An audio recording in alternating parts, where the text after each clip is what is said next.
here in council chambers or for those that are viewing this public hearing on proposed changes to Title 39 of the city's code, or more commonly referred to as the Diversity and Inclusion Code. During tonight's hearing, the Office of Diversity and Inclusion will provide a presentation on the purpose and role the office plays for the city, along with 6 changes that they would like to make to Title 39 of the city code. Following this presentation, all council members present will have an opportunity to ask questions about the requested changes to city staff. Following that Q&A session, we will give individuals who have requested the opportunity to speak, to provide testimony here this evening. Individuals who are watching via council's YouTube and Facebook pages are also more than welcome to post questions in the chat boxes to those platforms. Our council staff will be monitoring those to get those questions answered and make sure that we address them in real time as best as we can. With us today to provide the presentation is Jason Jenkins, the Director of the Office of Diversity and Inclusion. Additionally, we have with us Joshua Carte from our City Attorney's Office to provide additional context if necessary. Again, this is a joint public hearing, so I want to thank my colleague, partner in good in this effort, chair of our Neighborhood, Migrant, Immigrant, and Refugee Affairs Committee, who really has spearheaded a lot of this work and has been a great partner with us in the Office of Diversity and Inclusion. So at this time, I want to pause and give Councilmember Lourdes Barroso de Padilla an opportunity to give us a welcome. Sure. Thank you, Council Member. And I want to thank folks who are joining us this evening. I want to thank the Department of Diversity and Inclusion for all of their work in, first of all, how you engage with small businesses on a daily basis in the city of Columbus, and then certainly for listening to their feedback, listening to both the opportunities and the challenges and the experiences that they have had working with the city of Columbus and taking those concerns and really putting them into action.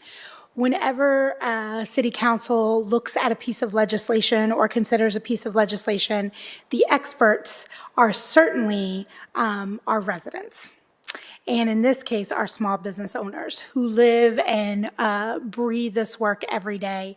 I know I've shared this many times. My father was a small business owner, and literally the money that came from the till was the money that paid all of our bills.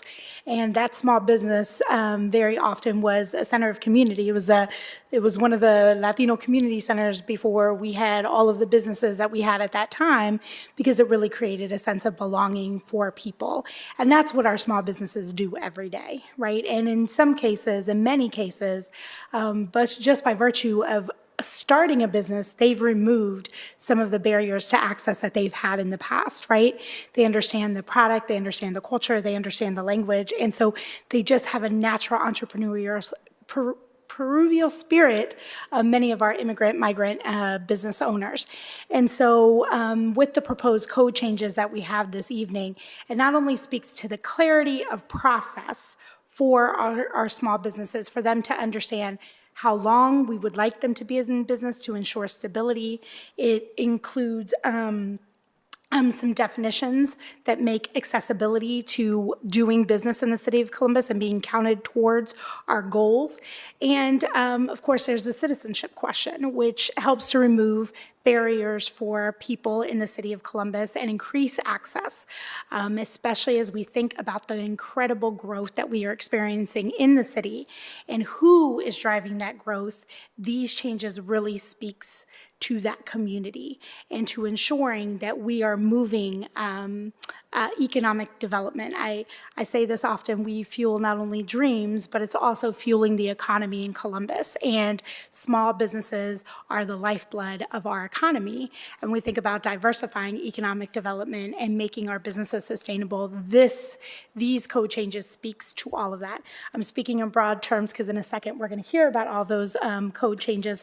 But I want to thank Councilmember Bankston, who lives and breathes this every day. I know that this is something that is near and dear to your heart, and thinking about our small businesses and how do we really take them to the next level and ensuring access for them. And it has been a journey getting here. I'm very excited about what we're doing. This is a year of code change, apparently, in the city of Columbus, but it ensures that we are doing everything better and increasing our services to our residents. So with that, we're going to go ahead and hand it over. Absolutely. I think she stole like all of your thunder, Director, so I don't know what else you can add to that. But again, just want to echo, what you said, council member, and why this is so important to be a joint committee. It's not just about the economic side of it, but it is about the impact in our neighborhoods, and the folks that fuel our neighborhoods or at the center of that are our people. And that's really what these code changes get to. So with that, Director Jenkins, we'll kick it over to you. Thank you so much, Councilmember Bankston, Councilmember Burrows de Padilla. We truly appreciate this opportunity to share these code changes. I will go into more detail. Along with me, not just from the City Attorney's Office, but also from my office, I have my Supplier Manager, Tia Roseborough, my Data and Fiscal Manager, Julie Mosca, and then my Assistant Director, Nina Brooks. And so they'll be assisting me through this presentation and also helping answer any questions that we have. So with no further ado, we're going to advance I have a couple slides. I think we have them up. There we go. So the Office of Diversity and Inclusion, I'm not going to read this to you, but just to hit some key points, we have 3 lines of business. We are not just focused on the supplier work, but we're also focused on workforce diversity, and workforce diversity meaning the well-being of our 10,286 employees. We look at employee resource groups. We also are looking at some health and wellness pieces to make sure that we have a diverse and inclusive workforce, and supporting that workforce in their goals and achieving support for all of our residents. We also have a line of business that looks at equity, and the equity work is measuring how we do, how well we are doing as a city within the city of Columbus, and where do we need to support our residents? Where can we provide the most benefit with the resources that we have from the city of Columbus? And those pieces came from the mayor's equity agenda. So our focus is also to support all of our cabinet leaders and directors throughout the city of Columbus. Next slide. So these particular code changes are going to focus solely on the supplier diversity piece and the work that we do in the supplier diversity work in the field. We do a couple different things within the supplier diversity space. We certify small businesses. We work to develop contract compliance. We set goals. We do utilization tracking. We also do reporting. We also have a community outreach and networking component, which October 5th, we will be doing our next outreach event for small businesses. So we encourage all of our small businesses as well as residents to come out and enjoy that. It'll be at lower.com at 6 p.m. Would love to have as many residents that are interested in being certified with the city, but also if you know anyone that has a small business, we can help you engage with the city and figure out ways to get you contracts. Some of the benefits of being certified with the city is that we identify and certify small businesses. And in that space, we have opportunities for branding and support for small businesses. We also have a directory that is focused strictly on all of our certifications that allow small businesses to engage with us. We provide access to training and partnerships through our opportunities. As I mentioned, our networking and matchmaking events with subs, primes, as well as contracts throughout the city. And then lastly, one of the benefits of being certified with the city is our MBE and WBE programs provide a bid discount and proposal incentives points for eligible businesses that are seeking bids with the city of Columbus. This is huge. This is one of the things that our disparity study has allowed us to do to level the playing field when it comes to working with the city of Columbus and getting bids with the city of Columbus. These are our 6 certifications. You'll see that We have the minority business enterprise, we have women business enterprise, emerging businesses. Those are businesses outside of Franklin County, but connected to our contiguous counties. We also have veterans business enterprises, as well as LGBTQ AI plus business enterprises. The reason why I did not mention the small local business enterprise is because that's one of our proposed changes, is making that a regional small business enterprise. And we can talk more detail about that as we move forward. So our overview for the proposed changes and the reason why we think these are changes that are needed at this point in time is to respond to the Supreme Court decision on affirmative action, Students of Fair Admission Incorporated versus Harvard College. And then lastly, the other reason for the motivation to expand the city certification pool, to open up opportunities and really look at our landscape as we look at diversity, equity, and inclusion within the small business space. So as I mentioned, we wanted to look at and remove the small local business certification and replace that with the small regional business certification.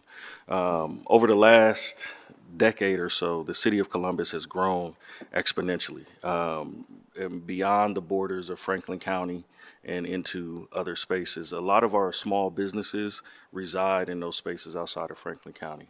The disparity study was a wonderful opportunity for us to really hone in on the inequities that we're seeing within the small business space, but it only looked at Franklin County, so it excluded the other counties, contiguous counties, and what happened when they excluded those contiguous counties, about 70 or so small minority women-owned businesses were excluded from our certification process. What we want to do is provide opportunities not just for our small minority women-owned businesses, but then also businesses that are $1 million or less in revenue, 25 or less employees, to really engage and become part of the Columbus fabric. We know that with multiple businesses locating around and in our region, folks are still coming in. They're partaking in all the different opportunities that Columbus has to offer. We want to make sure that we are encouraging those businesses to do more business with us and to engage with us. And the one way to do that is to create these small regional business enterprises.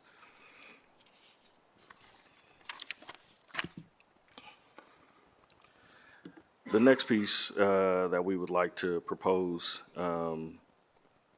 clarifies joint ventures and how we look at employee stock ownership plans, ESOPs. So right now, and honestly, I'm gonna lean to the city attorney's office to give me a little bit more detail, or to provide a little bit more detail on the ESOPs.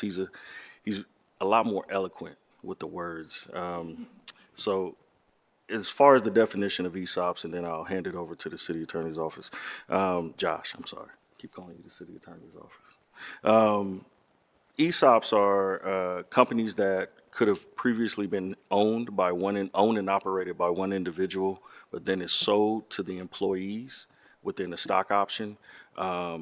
We can go into the definition of how that is not owned and operated then by a minority or women-owned business. And to give some more context around that and why we want to make sure these ESOPs are not something that we certify, I'm gonna hand it over to Josh. Thank you, Director Jenkins, and thank you, Council Members Barroso de Padilla and Bankston. As Director Jenkins mentioned, employee stock ownership plans are a way that employees can take ownership of a company, and which is a good thing in and of itself. But when it comes to terms of certification and compliance, the ownership structure of ESOPs can change pretty frequently, and it's pretty fluid. And we were seeing some instances with the certification process of abuse, for lack of a better word, where you'd have sort of a nominal percentage of someone owning or being part of an ESOP and then getting certified. and then they'd have other ownerships and LLCs come into it. So it's essentially a way in the Title 39 code changes to clarify that ESOPs are not going to be eligible for certification. And this is really a practical and logistical consideration from the Diversity and Inclusion Office. And, Mr. City Attorney, while I have you, can you just hit on, right, that this is pretty much the norm when it comes to these types of certifications at both a state and other locale levels? Sure. In other localities and in the federal government, there are very specific rules when it comes to ESOPs and making sure that they are meeting the letter of the law. It requires a lot of administrative burden. So in the Title 39 changes, one, it comes into compliance with, what other governmental entities are doing, but also relieves that administrative burden. So the next slide is for all intents and purposes, it's a code change that really sparked this conversation. Really the centerpiece of what we're looking at as we start to look at providing opportunities for individuals throughout the community to engage in a equitable city, a prosperous city. What we're asking and proposing is to remove the citizenship requirement from the certification process.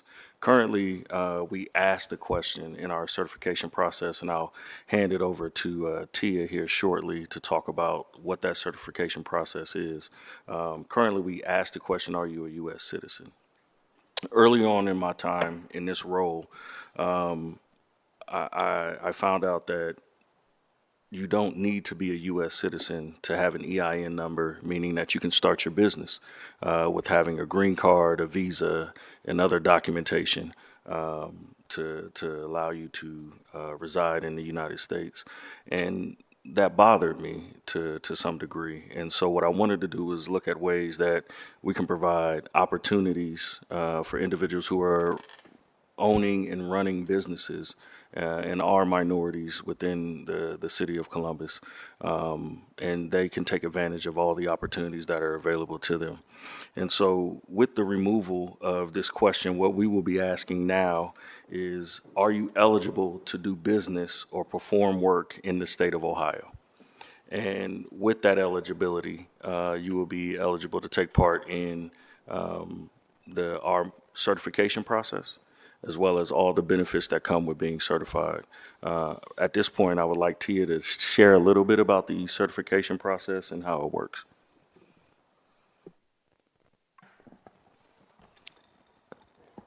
Good evening, council members, Barroso de Padilla and Council Member Bankston. We thank you for this opportunity to come and share these code changes. And I've been involved with the certification process with the city for many years, looking at businesses, getting to know businesses, and going through the process of proving the ownership and control of each business. An individual has to own and control a business to be in the certification program.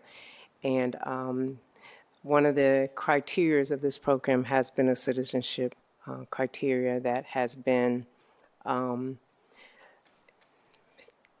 barrier for many businesses that are thriving here and also not thriving. But we thought as we're trying to improve our pool of certification businesses that are here within the city of Columbus and they're thriving, that to consider removing the citizenship barrier so we can improve and increase our certification pool. But my job has been for many years to go through that certification process and try to get these businesses certified so we can increase our certification pool. Thank you, Tia. Moving to our next slide, we would like to propose a change and amend the eligibility regarding the age of a business applying for certification. So Currently, we are at 6 months, I believe, for that certification. We are now asking that we move it to a year. This is more standardized with our partners that we have a reciprocal agreement with. And it also provides the company to have time to mature. And this is not to say that we will not work with those companies. This is not to say that we will not help those companies grow. But what we've seen statistically within this past year is that the companies that are in, typically companies getting contracts with the city are a year or more. We are not seeing them come in at the 6 month range. Now, what we do have are some provisions. We know that companies branch off, spin off, partnerships dissolve. If you can show us that you've been in business prior to starting your business, there are opportunities to still get certified and engage with us in that space. But currently, we would like to move that to a year. Our next change, we would like to solidify language in the code that states it adds a year moratorium on any reapplying certifications that were previously denied. So this was just a practice. This is now something that we would like codified in code to state that, and it gives us some validity and some teeth as we deny certain applications for various reasons. But it does put a reset and a hold for about a year for individuals to come back and reapply. Again, this was a previous practice, but not codified in code. And then our last change, I will hand over to Josh to talk about our sunset provision as it relates, again, to the Supreme Court decision of affirmative action. Thank you, Director Jenkins. So I can give a little bit more color to the reasons for the sunset provision. Whenever the courts evaluate a diversity and inclusion program run by a public body, such as a local government like the City of Columbus, they look to several factors to determine the appropriateness of those programs. And one of the main factors is the existence or non-existence of a sunset provision. And what this means is that the public body needs to reevaluate a program every so often, and usually 5 years is the time frame. And what the sunset provision does is allows the government to evaluate really the effectiveness of the program. Did it achieve the goals it was set out to achieve? If so, how can it be modified? Should it continue? But it's really one of those things that our office recommended in, these Title 39 code changes to go ahead and include, since it was missing from Title 39 as it currently exists. And one of the reasons for that is, the disparity study came out in 2019. 5 years from 2019 is 2024. So it's a good time to insert the sunset provision coming up next year, and then every 5 years thereafter to be in line with those programs that the courts have upheld.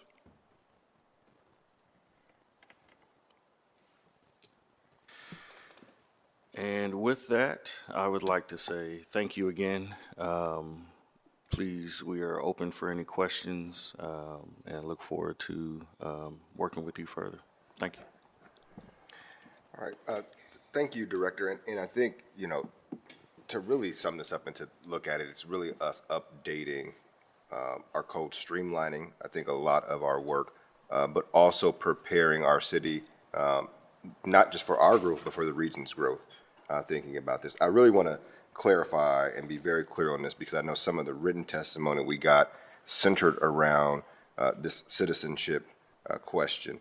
Just to clarify that what we are changing here by removing the citizenship question does not, in effect, legality of who is able to establish a business in the United States or do business in the United States. Is that correct? That's correct.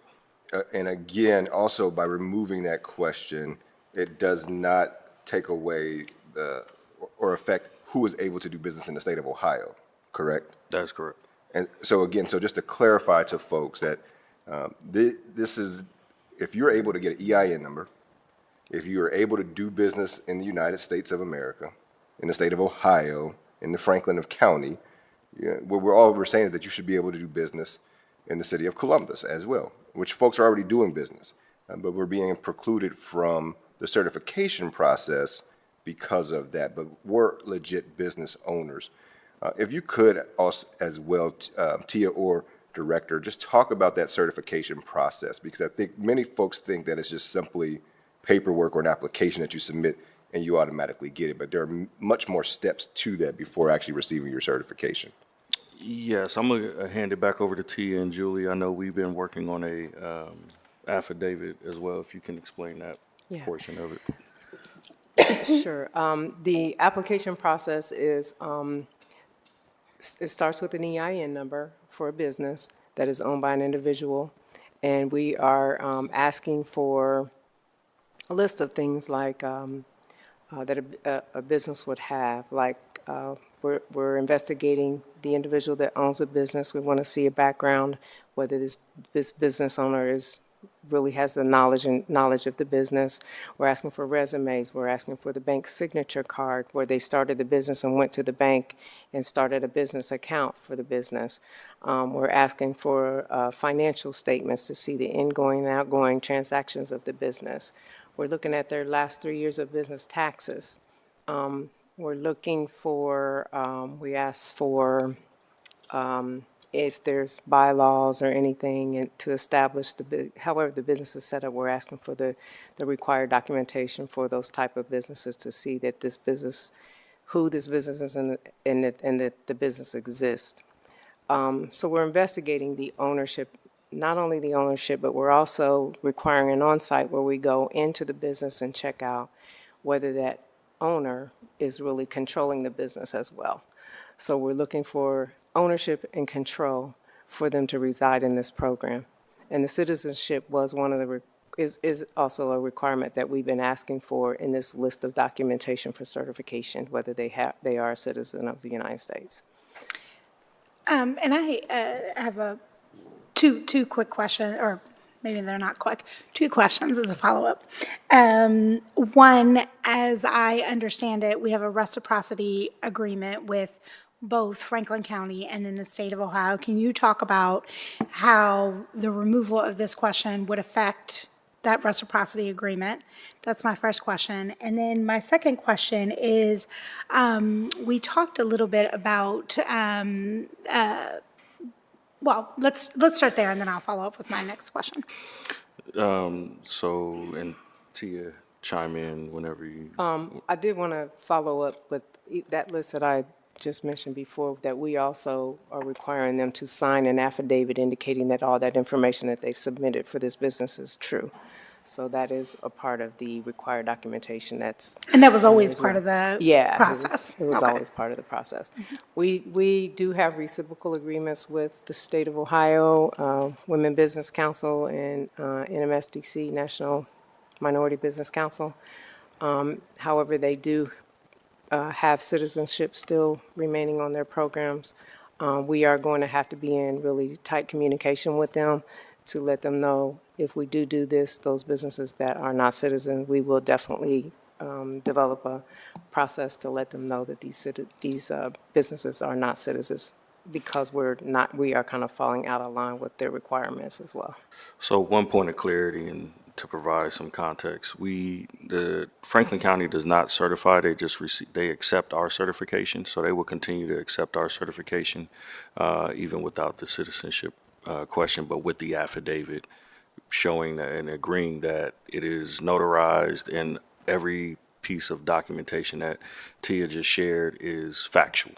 The state will still continue to take our certifications, but the individuals that do not have the certification paperwork, or I'm sorry, not certification, citizenship paperwork, we will note those, and that application will not be accepted, designation will not be accepted by the state. It still will be accepted by the city, but it will not be accepted by the state. And they are comfortable as long as we denote those individuals before they move forward. And that is something that we'll put on their application. So you get a certificate from the city of Columbus, and that's something that we will note on their application. So again, they'll be certified as a minority-owned business with the city of Columbus, but that that certification cannot be carried over to the state through the reciprocal agreement. And we've talked a lot about getting certified with the City of Columbus. We talked about the process, but can y'all talk a little bit about the benefits of someone actually getting certified? Because I think that we've talked about the importance of it without really laying out, if I'm a small business, why would this matter? If I'm a small business and I get a certification and I can now do business in Franklin County in the city, that's great. What does that even mean? So it opens you up to a couple different things. As stated, you will be identified and branded as a certified business, and you can take that to the private sector, who is also looking for these changes. We, as a city, are not the only ones that set goals on projects. We have found that that is now taking place within the private sector, and many conscious companies are asking that if you do business with us, you have a minority spend goal. Some are a lot more aggressive than where we're at, and hopefully we can get there. The other piece is you also are listed within the City of Columbus's Certified Business Directory. And that then opens you up when our primes are looking for subs, when our city directors and employees and purchasing departments are looking for professional services. They can go, and it's open to the public. So anyone can access that directory on ODI's website. Then it gives you access to training and partnership opportunities. This is with the Office of Development. We work closely with them to support our small businesses. Councilmember Bankston, I know you have done some work with their Accelerate grant.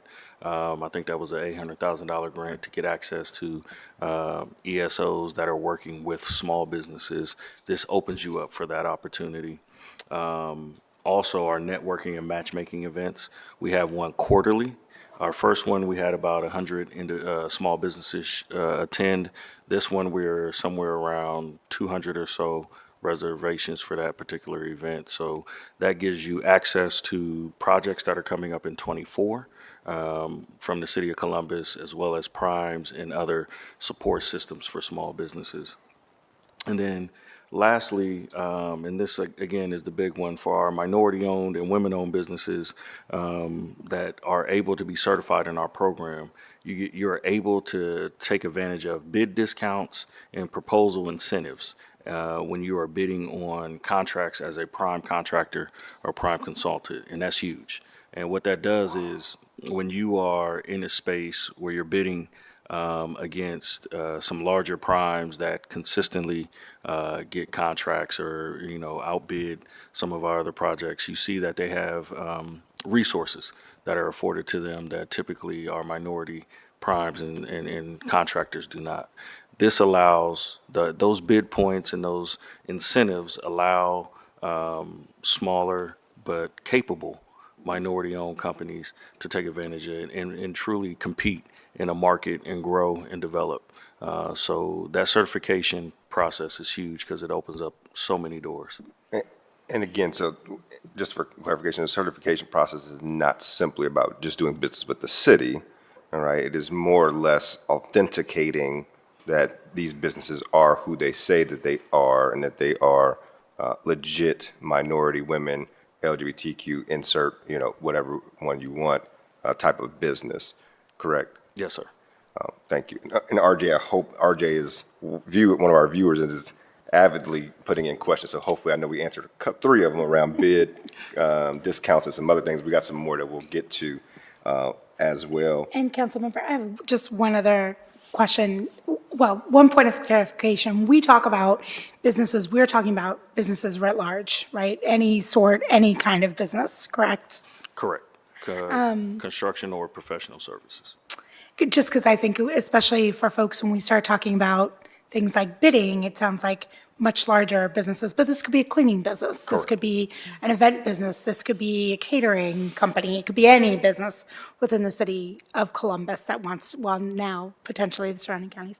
Can you talk just so, I know that this is hard to quantify, but just in your experience and your team's experience working with small businesses, what kind of access do you think that this will now give us in terms of both the removal of the citizenship question, but also how we are redefining small businesses regionally and not just locally? Can you just talk about what we project to be the effect of removing that as barriers for those businesses. So from a personal standpoint. And also, Yes. Director and team, if y'all could move the microphone just a little bit closer, we're hearing that, I got a message that it's a little hard to hear. Absolutely. That's because the director over there, he got that Barry White voice. So from a personal, I'm assuming that's better because I can hear myself now. From a personal standpoint, I think that allowing this opportunity to move forward allows for businesses to grow, but not just grow themselves, but grow their communities. The ripple effect of these changes are unquantifiable. I always use the example that when I was younger, for 4 summers straight, I learned how to do concrete with a friend of mine's uncle, and I can still do concrete to this day. I know how to do sidewalks, driveways. Now, it wasn't pleasant, it's not something that I want to go back to doing. But on that same job site, my buddy's uncle hired 5 or 6 individuals from my neighborhood. I grew up in Linden, and he was teaching these gentlemen the same skills that he was teaching me. And then from there, he grew his business. And then from there, they grew with him. Some of them became foremans at Eigel. Some of them are currently working and started their own business. So the ripple effect of this creates so many opportunities for a multitude of individuals. And then when you reach into our immigrant, migrant, and refugee population, that then magnifies the opportunities for those individuals that have not had the opportunity to grow their business, to bring on individuals that they're comfortable with, that they know, that they can communicate with, and just engage and grow them as well. So I think the opportunity to grow as the city grows diverse, we should change our code to be diverse. As the city grows business and expansion, we should change our processes and systems to make sure that we're growing and expanding with our region as well. I'm going to pass it to my team to see if they have any comments because they have a lot of experience in this space. And so I'm going to let them speak on that as well. Yeah, in particular, T, I would like to get your, and you probably don't have the hard numbers because I don't know if we're keeping track of this, but how many folks, is it a handful of businesses? Are we talking about hundreds of businesses over your tenure that have been either rejected or denied that you haven't been able to help because of these barriers, whether that be ones that are doing business in the city that happen to be in Delaware County, right? Or if it is a citizenship question. I'm just trying to grasp on what that magnitude of businesses that are being locked out of being certified in the city of Columbus. Sure. I have, done this a long time, so I've seen, I have had, I can't say hundreds, but applicants that, have applied or have called to see if they could apply, not being a citizen, and it's always been, I can't remove that criteria. So I have had many phone calls about it. They don't, they're not going to put forth all that effort and get all that paperwork together when that barrier is there.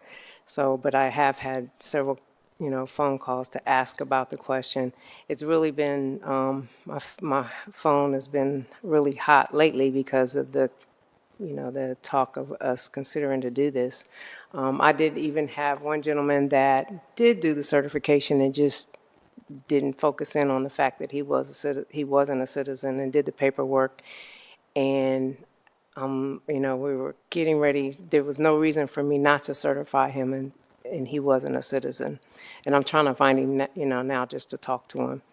But I can't say there's been hundreds because I think they've read the criteria, they've read the application, and they see that it's there. So they're not, I'm sure there's been many businesses that have not pressed the issue and probably never thought this would even be a consideration at this point. But I do think that there are many businesses here that would really benefit from the certification. They get into this, they go for the certification for many reasons, and it might not even just be to try to get contracts with the city of Columbus. They want to be identified as a woman-owned business, or they want to be identified as a minority business. And we even had signs, if they want to post that on their businesses, to be identified as a City of Columbus MBE or WBE. So there's many reasons why, they may look to want to have this certification, but I honestly can tell you, I've had a lot of conversation about it, and, I just don't think that they ever thought that we would even consider this at this point. Thank And Councilmember, if I may also, and hopefully I don't put her on the spot, but I do want to put her on the spot. I see the previous Chief Diversity Officer, Melinda Carter, in the back, so she may be able to shed some light if she's allowed to come to the mic at some point. But wanted to make sure that she was acknowledged as well. Absolutely. And thank you, former Director Carter, for all of your work in this space. Director, I want to talk about our strategy real quick around diversity numbers. One, I think one of his questions was, where can we find a disparity study? So real quick, I know it's on our website. I don't know the exact address, but you can find that on columbus.gov at the Office of Diversity and Inclusion's page. Yes. Okay. And I believe Brittany Ring is behind me. Can you rattle off that new website, please? It is new.columbus.gov/diversity. Okay. So hopefully you can go find that. Now, in the essence of that, what that has done is given us the ability to assign goals, right, to projects. And just as a clarification, when we set those minority goals, those have to be businesses who are certified, right, as a minority business, women business, or whatever the goal is that we set. Correct. So the goals, really quickly, are calculated by my office. We have two business specialists, Dewana Allen and Dwayne Parks, who calculate those goals. And what they're looking at is, in our market, who are the certified businesses within our market, but then also the scope of work. And so we're putting dollars to the scope of work and percentages to that. And so that's how the goals are set. To participate on those goals, you do have to be certified through the City of Columbus. So you have to come through our certification process to be included on those goals. And I asked you to clarify that, and we talked about this at length, council member, that this is part of our strategies. We're growing as a city. There's not a shortage of orange barrels. There's not a shortage of cranes around the city. And if we want to continue to ensure that we have diverse goals, we have to be able to have the workforce and the businesses to meet those goals. And so really this is an opportunity. It's a win-win for both, I think, our primes and developers and construction companies and folks that are trying to do business in the city. But it's also a win for us as a community to live up to our goals that we set on these projects. And I think around this regional piece that we have discussed, and this was a tough one for me, right? Because I'm a great regional partner, but I'm a Columbus guy. I want everything to be made, built in Columbus. But the fact of the matter is that we are growing at such a rate that that's not possible. Right. But by having regional partners who are contiguous to us, they're going to be more likely to hire Columbus folks. They're going to be more likely to have that income tax dollar stay here in the city of Columbus. So this is really, I wanted to set the stage so everyone understands why these layers are happening, is that we have to keep up with our demand and we have to keep up with our growth. But more importantly, we have to keep up with our commitment to diversity. And we can't do that if we do not have a sufficient enough supplies of minority, women, veteran, LGBTQ plus businesses to pull from, because there are so many major projects going on. I was just at the Intel site, and the work is like this, just now getting started, right? And not just the Intel site, but everything else around it. And proud to say that at the Intel site, 92% of the workers that are there currently are all from Ohio, which is amazing. But when we think about how that ramps up, when we think about Honda just to the south west of us, when we think about what's happening in large projects right here in our city, like the Innovation District at Ohio State University, we have to also be thinking about other projects that are going to come up. And are we ready and prepared to have the workforce, the diverse workforce that is ready to meet that demand? So I just wanted to make sure I put that in perspective. I don't know if you want to add to that at all, Director, as well as part of your strategy as to how we got here, not simply about the citizenship piece, but more around that regional certification. Yeah, you hit it right on the head, council member. One of the things we want to do is make sure that we're not excluding businesses that are able to partake in the prosper of the growth of Columbus. And one of the things that we had historically was a partnership with the 5 contiguous counties. And this is one way to, but with the disparity study coming in, again, looking solely at Franklin County, it created some different opportunities for us. And so we wanted to make sure that we were still including those businesses, small businesses within our region, to come in and do business with the city of Columbus, and allowing them an opportunity to grow and potentially grow large enough to come into our city, build in our city, hire individuals from our city. And so you hit it right on the head, Councilmember. Councilmember, any questions for you before we go to the public? No. Okay. All right. I think you, do you have that sheet? I think that's. Let me get my sheets together. See, when we do joint hearings, some of us got more responsibility. Here we go. Okay. All right, so we will now move to the public testimony portion of tonight's hearing.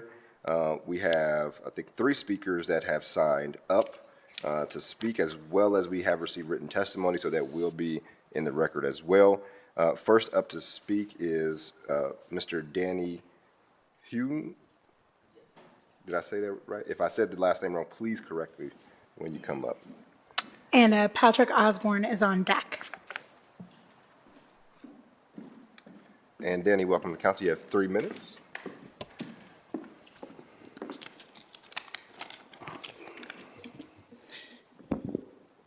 Thank you, member of the councils. And I would like to also thank you, the Office of Diversity and Inclusion, for proposing this change and allowing the lawful permanent residents to become eligible for the MBE and WBE certification. This change, it will offer more business opportunities for the new immigrants, attract more capital investment, and create more jobs, and make a huge impact on the diversity and economic development of our beautiful city. Councilors and guests, my name is Danny Hun. I came to the U.S. 4 years ago as a permanent resident. Although it took us, my family, 13 years to become a permanent resident of the U.S., it didn't take me long to achieve my American dream. 2 years after I landed on the U.S., with the guidance from my mentors and the financial backing from the SBA, I became the owner of Knight Electric. We are one of the biggest electrical contractors in the city of Columbus, and we're working alongside with the local unions, IBU 683, to build the most beautiful and critical infrastructure in the city. Columbus is such a land of opportunities, with so many development all around the cities, from the Intel factories to the data centers of Amazon, Google, and Facebook. All of these development sites really making Columbus become the fastest growing city in the country. However, there is one problem. Most of the development sites, they cannot achieve their diversity goal. So they have to go and use another companies from another state, as far as California, simply because our cities don't have enough MBE and WBE certified companies. So by dropping these citizenship requirements, you are expanding the MBE and WBE pool to another growing community of the new coming lawful permanent residents, who just like me, who came with a burning desire to make the American dreams come true, who work really hard to contribute to the society, and who appreciate the opportunities and love the country so much. By passing this legislation, you are enabling the free enterprise system to work and allowing more small business to work with the bigger companies. And as a result, we can attract more capital investment, create more jobs, and add to the diversity and economic development of the cities. 600 years ago, Columbus introduced America to the world. Now it is our time to introduce Columbus to the American, that this is the city, the land of opportunities. Thank you for listening. Well, thank you, Danny, for sharing your story. And it's really impactful to hear that. Councilmember, I don't know if you had any questions at all for Danny, but it's those kinds of stories we were talking about. How do you grow capacity and grow it here locally? So thank you for what you're doing. Also, I know that you're big time in the big company, but I got a porch light I need fixed. So if you got an electrician you can send over to my house, I'll talk to you afterwards. Councilmember, any questions from you? No, I was just going to say thank you. Thank you for taking the time to come down here. And I think your story is so much like the story of so many in our community. And I think that, again, it is our duty as a city to remove barriers for our people and to really be a city that's centered on our people and our families. We have to do the due diligence to do that. And I just thank you so much for, I say this all the time to anyone who comes to Columbus, thank you for choosing us. Thank you for making Columbus your home, and thank you for building a better city for all of us. Thank you for the opportunity, and thank you for making Columbus such a great city to work with. Thank you. And there is a quick amendment, as I believe, Mr. Osborne, you are part of a group, yes, with NALA. So if you want to bring the group up. Perla Martinez, are you also part of the group? Great, come on up. I think Councilmember just found our new slogan for Columbus, choose us. Thank you both. Welcome to council. And we'll turn the timer off and let you guys, I know you guys have a presentation, so we'll let you do that. All right, thank you. Good evening, distinguished council members. My name is Patrick C. Osborne. I'm a first-generation immigrant from Ghana and a small business owner in this community. With me here to speak in support of the proposed code changes are Perla Martinez and Sophia Dugu, both of them first-generation immigrants like me. We are also members of the 2023 cohort of the New American Leadership Academy, an initiative by the City of Columbus's Department of Neighborhoods that seeks to not only help new immigrants better assimilate into this country and community that we've adopted as our new home, and encourage us, inculcate in us the drive and passion to get involved in the American process of civic responsibility and governance, but also to develop us as leaders and agents of change in that process. Our NALA cohort includes people from 15 nations around the world, different parts of Africa, Asia, the Caribbean, Latin America, and the US. Yes, we do have a US citizen by birth amongst us. And for us, the subject of citizenship and matters pertaining to it have become a central focus of our program. So much so that we are actually putting together a booklet and holding a public event. It's part of our cohort project. On Thursday, October 5th, 2023, at the Barnett branch of the Columbus Metropolitan Library, to provide information and guidance to our fellow immigrants on effective ways to navigate the process of gaining American citizenship. It is for this reason that our NALA cohort commends and applauds the Honorable Bankston and Honorable Barroso de Padilla for initiating and championing this legislative process to change parts of Title 39 to make it easier for all residents of our great community to do business with the city. That is why we, the three of us, are here on behalf of our NALA court to speak in support of the legislative proposals, especially the one affecting the ability of legal residents of our community who are not yet U.S. citizens to do business with the city. Immigrants have a lot to offer this community. Great ideas and innovation that can translate into excellent products and services.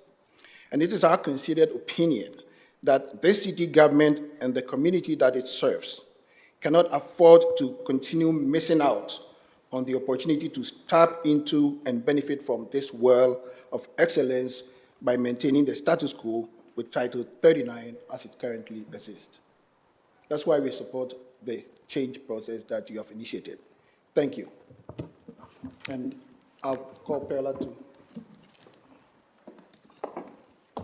Good evening, council members. As Patrick said, my name is Perla Martinez. I use she, her pronouns, and I am a member of this 2023 NALA cohort. I am also the Diversity, Equity, and Inclusion Administrator for the Franklin County Board of Commissioners.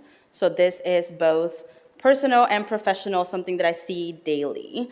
Council members, Columbus is becoming a city of immigrants, and these immigrants play a crucial role in driving Columbus' economy, just like you said. Local businesses serve as an equalizer and can be a pathway to the middle class, which is why many immigrants choose to start their own businesses.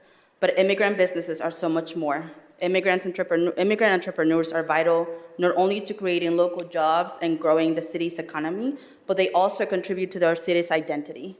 Immigrant-owned businesses are centerpieces of their neighborhoods, and they contribute in a significant way to the diversity and vibrancy of the city. We know that starting and owning a business can be a difficult endeavor for any entrepreneur. From language barriers and cultural hurdles to limited financial literacy and proximity to resources, immigrant entrepreneurs confront a complex set of difficulties that are further compounded by the everyday challenges of starting and running initially a small business. We should aim to build a city of shared prosperity where growth and inclusion are two sides of the same coin, and where every business owner, no matter where they are from, what they look like, what language they speak, has access to resources they need to succeed. That is why we stand here with you today to support these small business and working families, like those stated in this proposal, which would help unleash the full potential of immigrant and refugee entrepreneurs and their businesses. Increasing contract opportunities with these minority-owned businesses will help more immigrants launch their own enterprises and help narrow wealth disparities. These initiatives that reduce barriers to business ownership and success will also provide a direct lifeline to immigrant entrepreneurs and small businesses. And let's not forget that aside from bringing down barriers to success for aspiring new Americans, these investments in small businesses or businesses in general and their families would help ensure that economic growth is stronger, stable, and broadly shared. And I would be remiss if I did not also mention that this is an important piece of our service project for the NALA 2023 cohort, and we invite you to come on October 5th to our resource fair, where we can also share into our new Americans, immigrants, and refugees what it's like to become a citizen of this country. Thank you. Actually, I want to direct, are there any other speakers? No. Ms. Martinez, I wanted to direct a question. Just, can you talk a little bit about, you talked about your professional capacity as the diversity and inclusion person at the Franklin County Board of Commissioners.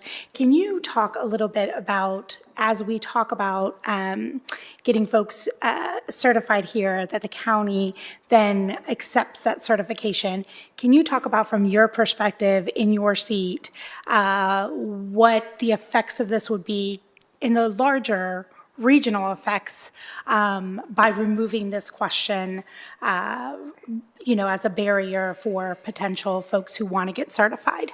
Yeah, of course. Thank you for asking, actually.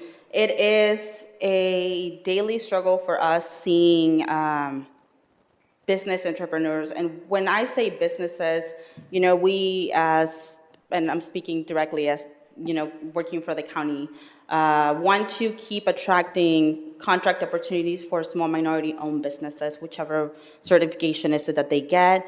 But people forget that it's not only construction or trade skill laborers. It's your everyday mom and pop restaurant, right?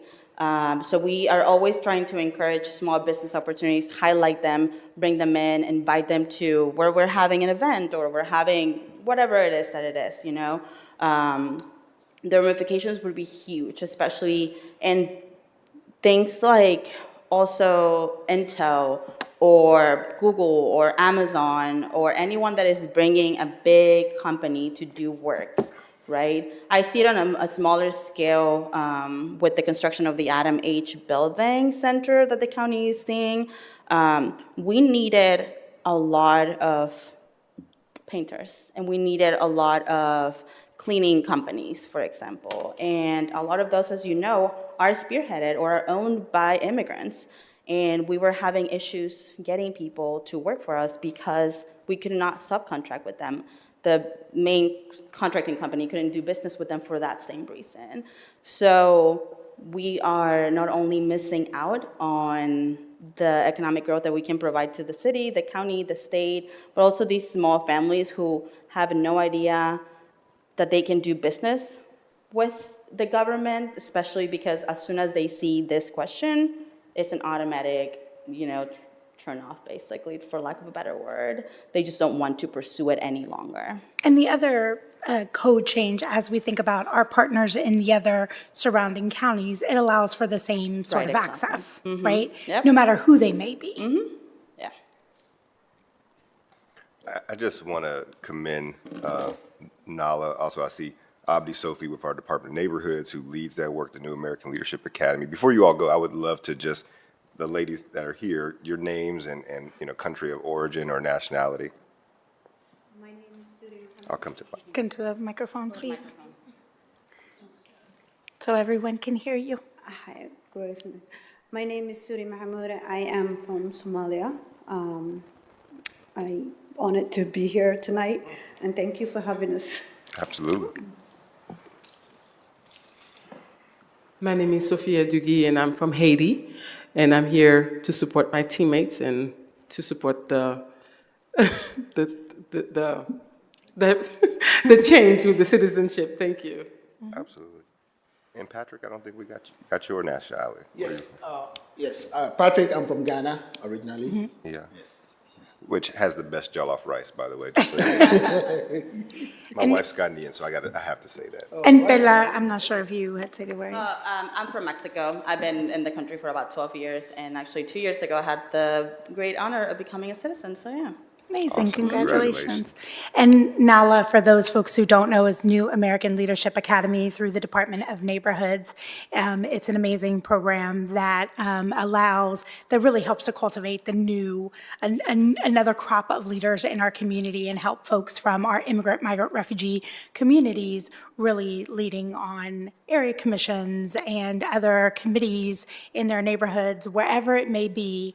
This is another opportunity to kind of, again, pour into our community and elevate some of the different opportunities. So I just wanted to highlight that for folks who might be watching at home and didn't know what NALA was. They weren't part of the Cool Kids Club, but now you all are. So I just want to also just acknowledge, NALA is one of my favorite programs. Abdi leads it, I say with lots of intention and love, and I think that your leadership here today is part of the demonstration of what the goals of NALA really are, is for us to create more advocates and leaders in our community and to bring a different perspective to every part of city business that we do in Columbus, into every neighborhood. So thank you for being here today. All right. Thank you all. We do have two other speakers with us, and we want to make sure we recognize them and give them opportunity to speak. We have the chair of our Far East Area Commission is here, Ms. Vangela Barnes. Come on up. Welcome back to council.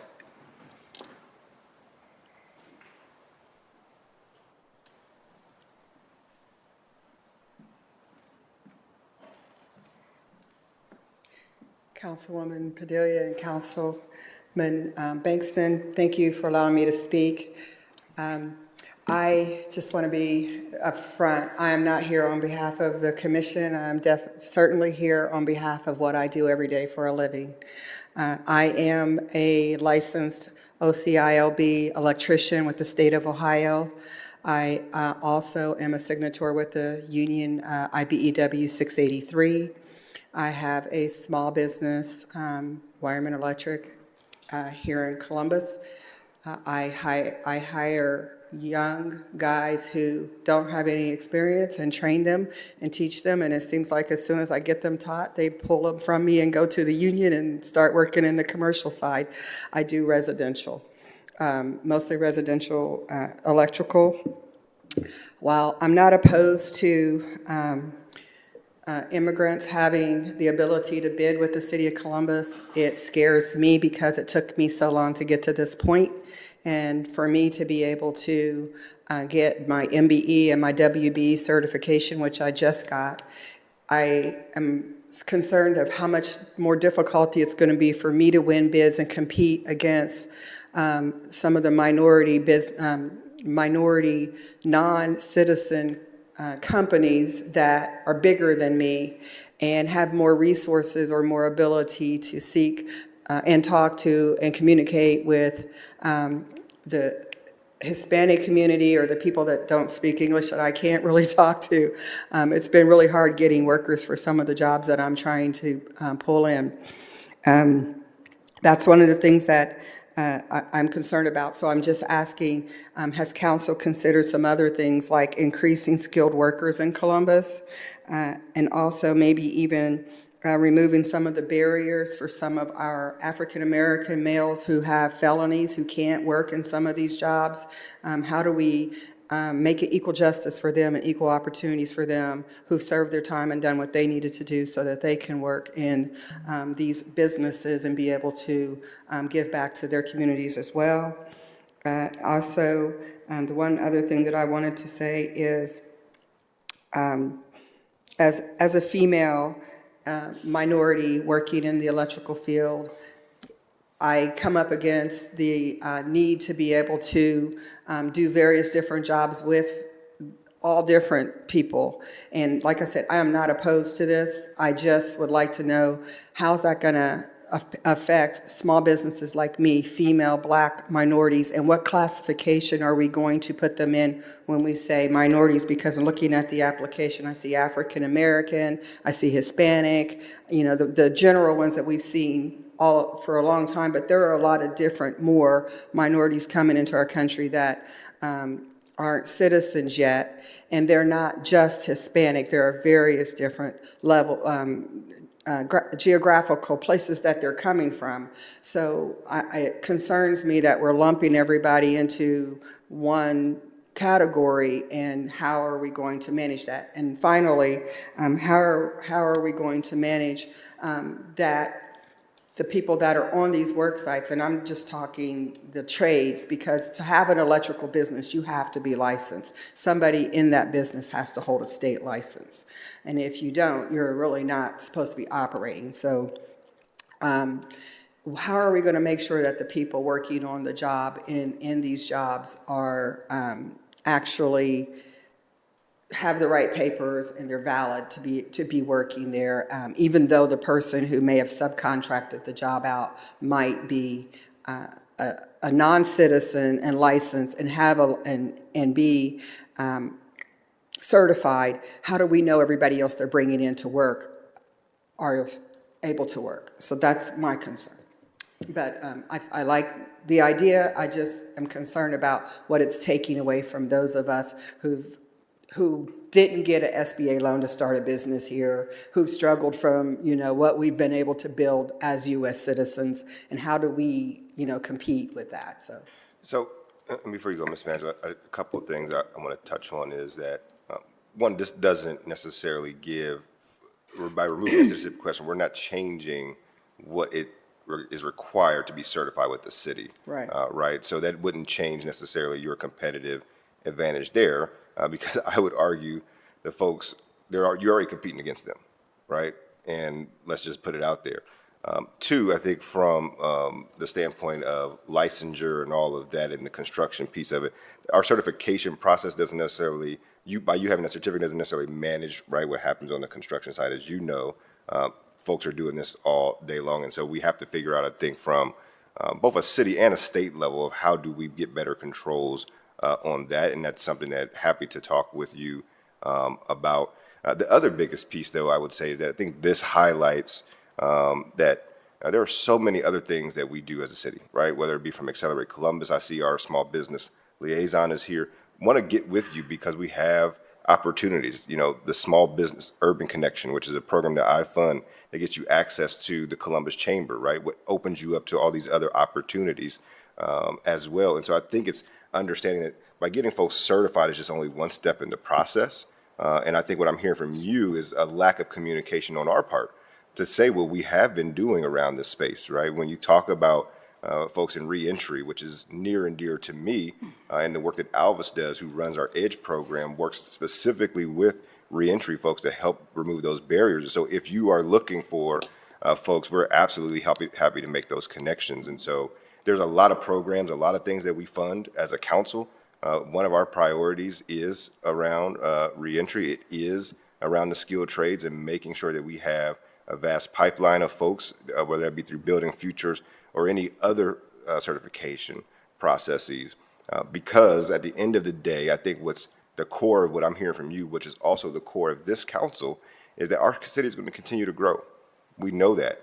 And that's not the question before us. The question is, can we get better, right? And all these jobs that we're talking about that are coming here, we will have missed the mark if the people of Columbus don't have the skill set and ready to take those jobs. And that's why we're investing in programs like the Columbus Promise that say that every Columbus City school kid, if you graduate from high school in Columbus City schools, you get to go on to Columbus State tuition free. And right, whether that be you're leaving with an associate's degree or maybe you're leaving with a certificate in some type of construction. So it's those types of things that we have to invest in holistically to make sure, one, not that so that folks are out competing you, but that we have a labor force for you to be able to do the jobs. Because what I'm hearing from you is you got a labor issue right now. It ain't a lack of competent jobs that you can get. There's a lack of people. And so that's really what we have to center on. So happy to get with you after this to give you some of the programs we do have and you have access to. Will Pub, and I want to thank Ariana and our team at Economic Development for our Small Biz Hub. So if you go there, it's really a one-stop shop for a lot of the services, not only that the city offers, but SBA and so many other organizations offer to help accelerate and help to get you some of those different access points and resources that are necessary. Councilmember, I don't know if you have any I will remarks say around one that. more thing. Sorry about my appearance. I came straight here from work, and I didn't hear about this until 4 o'clock, so I didn't know I was really going to be speaking, but I wanted to come in and hear. And further, the other thing I wanted to say is I know about the City of Columbus and what they're doing with the City of Columbus contract with the City of Columbus City kids. I can't wait till they expand that because there are a lot of other kids who live in the City of Columbus that aren't getting that opportunity because they don't go to Columbus City schools. Mm-hmm. So there's a lot of kids who are interested in that same program for Columbus State and or being able to go to a trade school and have their tuition paid for so that they can get into one of the trades. Absolutely. Well, and the good thing is that for the trades, I mean, it is open to everyone. And I think, I think what's interesting, and this is to the point that you were making, council member, is that, and we hear this even from the trades, right? We've had many conversations around they want to remove barriers because they are having a shortage of, I think there's a number, I think it's around like 70% of our unions are going to be retiree age in the next like 20 some years, and even sooner potentially. And so as we think about that and we think about how do we remove barriers for workers, I don't think that that's where the real if there was any sort of competition, it's not an us and them proposition. It's that we are not meeting the demand of what our city needs. I mean, this is part of the reason that we're experiencing a housing shortage. It's part of the reason that we're having, a worker shortage writ large, almost in any industry in the city of Columbus. I mean, folks are looking for people. And so this, again, is a move to removing those barriers. And I think for some people, I mean, I think, when we talk about there are people who will live with a green card and be a permanent resident of this country. They pay taxes. Some of them have never known any other home than here. Some of them have never been to their country of origin, right? And so I think when we talk about that, I mean, I think that when we talk about accessibility, if there's someone who, this is their home and they want the same sort of access and they want the same sort of opportunity. And so really, again, I think it just behooves us as a community to think about how are we meeting the demands of now? And that's really about how are we ensuring that we can get more people to be able to get the jobs that we so desperately need filled in order to quite literally build our future. So I do want to hand it over to the director and to his staff to talk a little bit about some of the questions that Ms. Barnes raised around, what does this change for folks, if anything, or what does that process look like? And thank you. Do I need to stay up here? No, you don't. No, I'm sorry. You don't have Ms. to. Barnes, before you leave, I want to give you my card so we can continue the conversation. In our commission, we still need our funding. So they told me to remind you. Good to know. Well, we'll have a conversation about that as well. So, council members, Commissioner Barnes raised a lot of questions. And so I was trying to furiously write while she was asking a question. So hopefully I cover a couple of them. So when it comes to working with individuals who have felonies, Councilmember Bankston, you were 100% correct. Alvis House does a phenomenal job. There are multiple programs. I know a friend of mine, Greg Wimbush, just opened up a nonprofit that strictly focuses on expungements and also letters from the governor as it relates to previous records, but that all depends on the felony or the crime that was committed. And I'm more than happy to work with Ms. Barnes and anyone in the community to make sure that they get that information. There's a program that we fund as well as the county called Building Futures that works with individuals within the trades and scaling them up, giving them the skill set that they need to get into not just the unions, but also the private sector. And I think that's another avenue for Ms. Barnes to identify workforce. Ms. Barnes also spoke about individuals being certified. I can't speak to the private, I can't speak to the private projects, but I can speak to the city projects. All city projects, individuals are certified to work on those projects, not just through the prime, the sub. We go 3 tiers down, looking at that as well, at all the needed certifications to work on any city project. So that is something that comes out of building and zoning as well as any project that comes out of utilities and public service. So we make sure that everyone on that site is certified to be on that site. Another question I believe she had was around how do we identify what race, what ethnicity individuals. That is identified and codified within our disparity study at how we identify what an MBE, a WBE, so on and so forth, is that receives these benefits. And so I would suggest that we take a look at the disparity study and look at that definition, and then that'll kind of put us in the right perspective as we look at how we certify businesses. Yeah, and I think just to point out around the disparity study, Director, that one of the changes here is an addition to review that every 5 years, so that we are looking at fresh, accurate, up-to-date, and so that we are in compliance with the law. So as we know, we are a rapidly growing city and changing city, and so with that, data changes, and so we have to make sure we're responsive and being up-to-date on that as well. So thank you for that addition to all these other changes. And one last thing, I think this opens up an opportunity for partnership. partnership amongst individuals that typically have not had a chance to engage with each other and grow. I know there are language barriers, there are culture barriers, but the work is the same, right? An electrician is doing the same work. So I think there's a huge opportunity to engage with individuals that are doing similar work and probably give the opportunity to expand a business that is previously in that space. And just to put a fine point on this, this is an addition of another group of people that will be able to get certified that couldn't before. This would not impede anyone else's ability to be certified. Is that correct? I would even argue and say it's not a new group of people. These are already individuals that were identified within the disparity study as being disparaged against.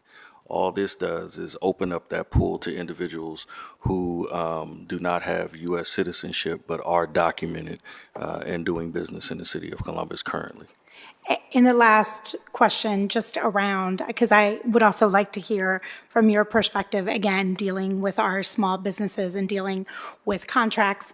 I do want to, I would love for you to speak to this idea of like, what does this feel like in terms of competition, or what does this feel like in terms of the ability for folks to bid on contracts, or the ability for folks to access contracts that could be, game-changing for small businesses?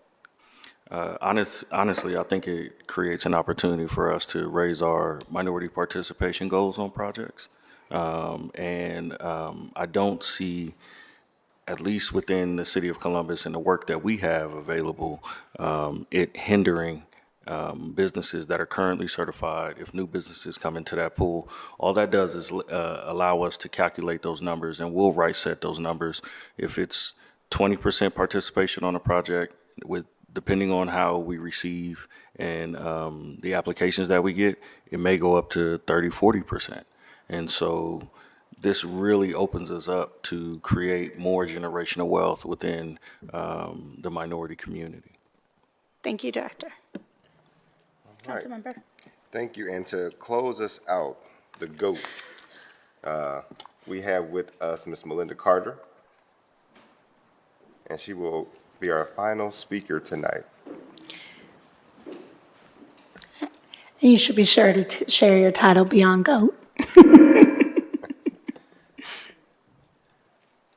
For those who need help. I had to make a few notes since I was just sitting back there listening and all kinds of things go through my mind. But first of all, I wanted to congratulate Director Jenkins. I do, and I sent him a note today to say I really applaud the expansion of the code with respect to U.S. citizenship. The other issues, I could talk for hours about the disparity study, the this or that, and all kinds of things. But just on that issue, and it doesn't go to the impact, but it goes to the idea that being a welcoming city.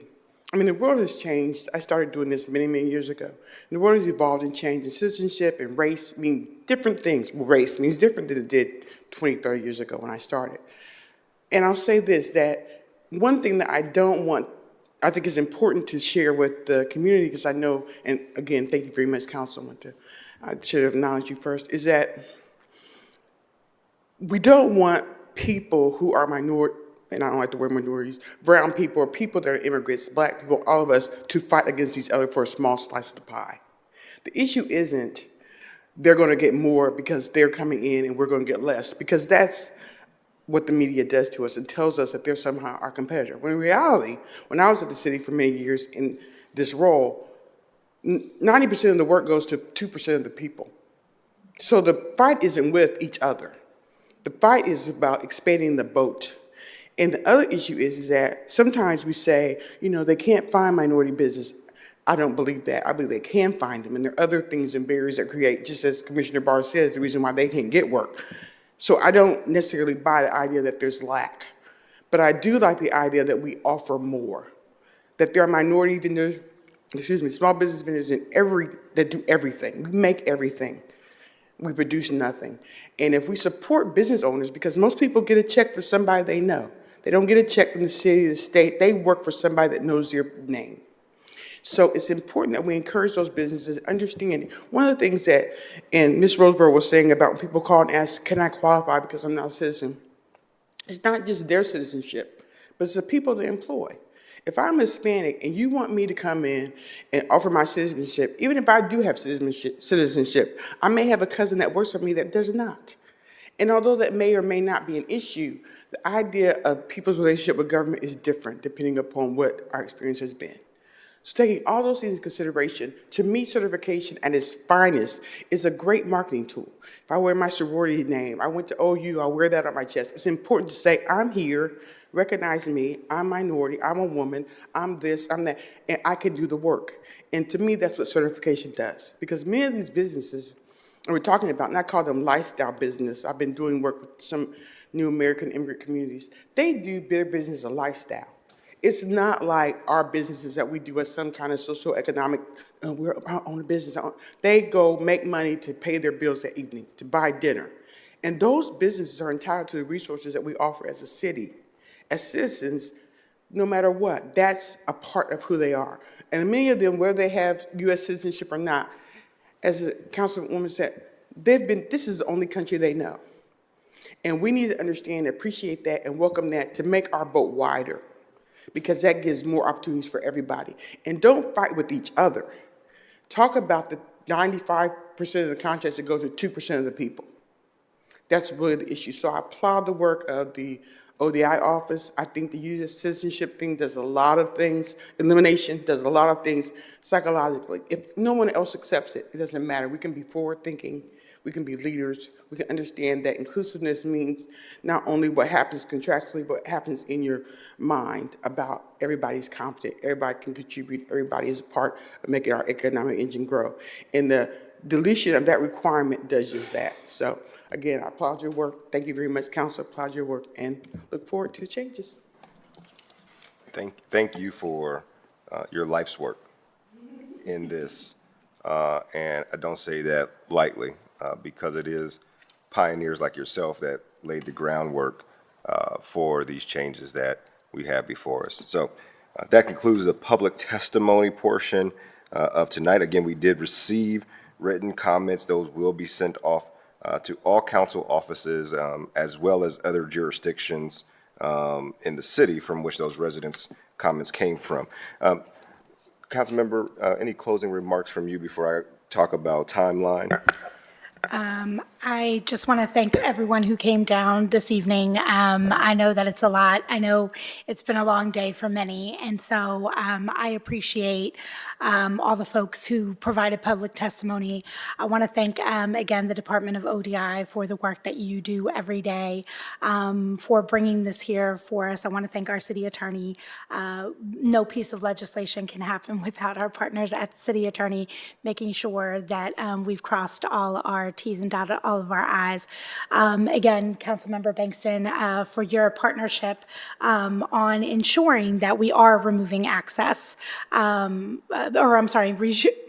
barriers to access for our residents. And I think so many good points were brought up around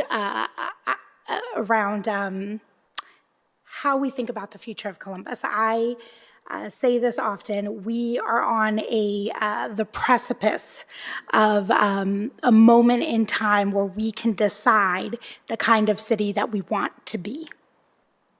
And a lot of cities don't get that choice. A lot of growth happens to them, things happen to a city, and we are taking the time to be intentional about thinking about who we want to be as a city. Who is coming to our city? How is that changing our city? And how do we need to change for our people? For our people and families, because we are nothing without them. None of this exists without our people and families.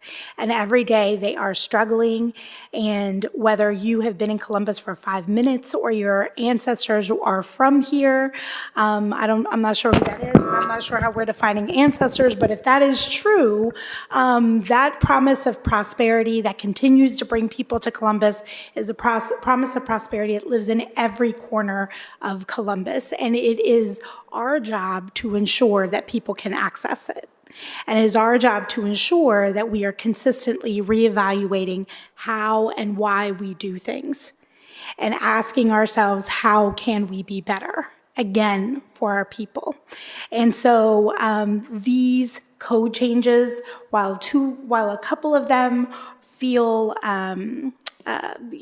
very process-oriented, the two big pieces where we are really ensuring that we are thinking differently about how folks can really access that prosperity is big. And it's a big moment in time for us. And I do believe that it is game-changing for so many folks in our community. I can personally attest to having conversations with folks in the community across the diaspora, across the immigrant, migrant, refugee diaspora, that literally had tears in their eyes when we talked about this. And this is just the removal of a question. And for them to have the vision of what this could mean for them is huge. And that's the work that we're here doing together. And we cannot lose sight of that. These aren't just words on a paper. This is really about drastically changing the future and trajectory of the folks who we're here to talk about and the folks that we represent, council member. So again, thank you for your partnership. Thank you again for the folks who have been here. I'm excited to see what will happen. I'm excited to hear the many stories that I hope you will bring back to this council about the impact that these changes have had on our community. And thank you again for your leadership, council member, and to your team, as well as my team, the folks behind the scenes that got us to this moment. And I definitely want to also thank you for lifting up the voice of our immigrant, migrant, and refugee community. And I think what was said so eloquently is this idea of partnership. I chair small minority business. And when we talk about minority businesses, understanding that it is both lifting up Black folks, and folks who know me, I'm unapologetically Black, and I'll say it all day. Just like also my sister here is unapologetically Latina. But our stories are so intertwined as a people in that we have been left out of this prosperity of our city. And we have to ask ourselves, in this moment, are we going to meet this moment? And if we say that we care about diversity, equity, and inclusion, then we have to be the other eye, which is intentional, and ensuring that folks that have not shared in our city's prosperity have that opportunity to. And so we have to meet this moment. I also want to be clear to folks. There was a lot of conversation around one piece. There are 6 changes that we were looking at. 6 changes that will help to streamline, that will help to get rid of fraud and waste that is happening in our system now. Changes that will help to make sure that we keep ourselves accountable every 5 years by looking at the data and looking at our progress to make sure we hold ourselves accountable. And changes that also broaden who is doing business in our city. And not really who is doing business, but capture that so that we can actually meet this moment that we are in. So I am excited about this work moving forward. This is one of those areas where we get to get technical and wonky and in the weeds, but also get to be inspirational for a next generation. And so I think some of the concerns that were raised here tonight, some of the concerns that we got online, we will continue to address those. This is one step in the process, and we will continue to have a conversation and a dialogue. But at the end of the day, my commitment stands firm to unapologetically use this opportunity to ensure that folks that have not shared in our city's success have the opportunity to. Because to meet this moment, the question we have to ask ourselves is, again, not if we're going to get bigger, not if we're going to grow, but it is up to us to define how we do that. Do we become like every other city that only thinks about the economics of it and leaves its people behind? Or are we going to put our people first and say that here in Columbus, you will be able to move into the middle class? Here in Columbus, in no other city, will you be able to really live out that dream? And here in Columbus, that when we say us, it's not just simply a logo, but it's a reflection of who we are. And so with that, that concludes tonight's public hearing. I will say this legislation will be scheduled for its first reading on October 2nd, and then second reading and taken up for passage on October 10th. So again, this is one part of the process. We did have an information session just like this on Thursday, this past Thursday, for folks to participate in because it is a Jewish holiday today. So we wanted to respect that and make sure that we gave folks ample opportunities to engage. But you can also continue to engage as well by sending us written testimony or calling my office or Councilmember Barroso de Padilla's office. You can reach my aide, JP Dorval, at JB as in boy, DORVAL, at columbus.gov. And you can also reach Councilmember Barroso de Padilla by, this is where our game show. Yeah, that's right. We didn't follow the script. Jessica Casares at JICACERES at columbus.gov. You can go to our website and look up those if you did not have a pen handy. I also wanted to put in one other plug, and I know that Director Jenkins mentioned this, but we do have an event on October 15th or October 5th that our offices are partnering with the Office of Diversity and Inclusion. It is another networking event. We want to share a little bit more about the legislation with the general public at that event as well. That will be with our partners at the Cruz Stadium. And Director, the time of the event, remind me? Doors will open at 6 o'clock. The event will kick off at 6:30. Great. And where can folks find more information about the event? I know we have it listed on LatinoHeritageCBus.org And we have been sending out information through our website. If you have any questions or would like to engage, please reach out to the Office of Diversity and Inclusion, and you can send us an email. We have a general email that you can send it to, and Brittany behind me can give you that email address. That email is odi@columbus.gov. Really, this just Now, shows Director, you teamwork should- makes the dream work. That's what happens. Director, you got to know that one, ODI@columbus.gov. But no, seeing no further business to come before the committee. Again, thank you all for being here, and that concludes this joint hearing. Thank you. Thank you.